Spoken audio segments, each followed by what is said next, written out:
Hello guys, welcome back in HTML tutorials. तो आज हम देखेंगे कि डिस्क्रिप्शन के लिए हम कुछ टैग यूज़ करते हैं, जैसे कि हमने लिस्ट बनाई थी यूएल में और उसकी हमने लिस्ट दी थी। इसी तरह हम डिस्क्रिप्शन में समटाइम हम हेडिंग देते हैं, जैसे कि कुछ हम डेफिनेशन लिख रहे होते हैं कुछ चीज़ों की, तो उसके ऊपर उसकी एक हम नेम देते हैं, उसके नीचे उसकी डेफिनेशन शुरू कर देते हैं। तो उसके लिए हम कुछ टैग यूज़ करते हैं, जैसे कि ये DL है, DTD है और DD है। तो ये भी एक DL इसका मतलब मेन टैग है, इसका पेरेंट टैग है DT और DD इसके चाइल्ड टैग है।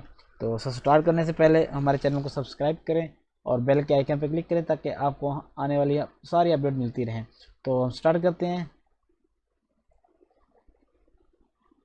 मैं आपको एक एग्जांपल दिखा देता हूँ ये काम कैसे करती है। मतलब ये इसकी हेडिंग हमने दी है, इसके नीचे हमने ये इसकी एज अ डेफिनेशन का नेम दिया है, जिसके नीचे उसकी हम डेफिनेशन देते हैं।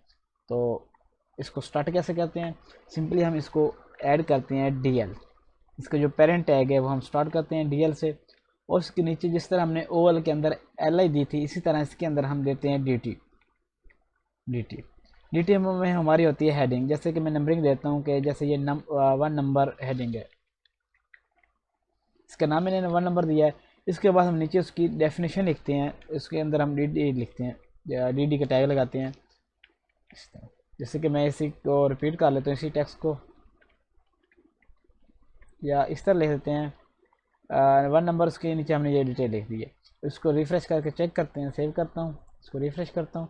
तो आप ये देखेंगे कि ये 1 नंबर एज इसके मतलब स्टार्टिंग पे आया, और इसने ऑटोमेटिकली थोड़ी सी गैप दे दिया, थोड़ा मतलब उसके नीचे उसको टेक्स्ट को लिख दिया। तो इसी तरह हम और लिखते हैं, जिसको इसी DT को मैं कॉपी करता हूँ, इसी को पेस्ट करता हूँ, 3 बार करता हूँ। मैं इसको नंबर 2 दे देता हूँ, इसको नंबर 3 दे देता हूँ। इसको फिर चेक करते हैं। तो आपको ये आइडिया होती है, ये देखें इसकी जो इसको हम एज ए हेडिंग भी कह सकते हैं। मतलब जो नंबरिंग है, ये नंबर 1 2, या इसको हम डेफिनेशन के लिए हम इसके हम डेफिनेशन कर रहे होते हैं, उसको यहाँ पे टॉप पे लिखते हैं, उसके हम उसको लिखते हैं DT के अंदर। यहाँ से आप देख रहे होंगे कोड के अंदर ये DT के अंदर हमारे नंबर आ रहे हैं, और DD में इसकी डिस्क्रिप्शन होती है। देखें ऑटोमेटिकली इसने मार्जिन क्रिएट किया हुआ है, तो DD के अंदर हम इसकी डिस्क्रिप्शन लिखते हैं। इसी तरह अगर हमने एक के अंदर डबल पैराग्राफ लिखने हैं या 3 4 पैराग्राफ लिखने हैं, तो हम उसको स्टार्ट उसके एक ही पॉइंट से हो, तो हम उसको अलग अलग DD भी लिख सकते हैं। जैसे कि मैं चेक करता हूँ, अब ये देख सकते हैं। इसकी बजाय अगर हमने जैसे कि मेरे पास पैराग्राफ है, मैं इसको एज अ पैराग्राफ भी ऐड कर लेता हूँ। ये मैं DD के अंदर जो टेक्स्ट है इसको ख़त्म करके आपको चेक करवाता हूँ ये काम कैसे करता है। तो यहाँ इसके अंदर मैं P लिखता हूँ, P के टैग के अंदर मैं टेक्स्ट लगाता हूँ, ये वाला एक यही टेक्स्ट लगा देता हूँ, और उसके बाद मैं ये जो P टेक्स्ट है, ये P टैग है, इसको मैं कॉपी और पेस्ट कर देता हूँ। ये देखें, अब एक DD के अंदर मेरे 3 पैराग्राफ अलग अलग आ गए हैं। तो इसको हम चेक करते हैं, इसका आउटपुट लेते हैं। तो अब ये देखें, एक मेरा आउटपुट इसके अंदर बाहर आ गया, एक मेरा इसके अंदर नहीं आया। मैं इसको भी इसके अंदर रख देता हूँ।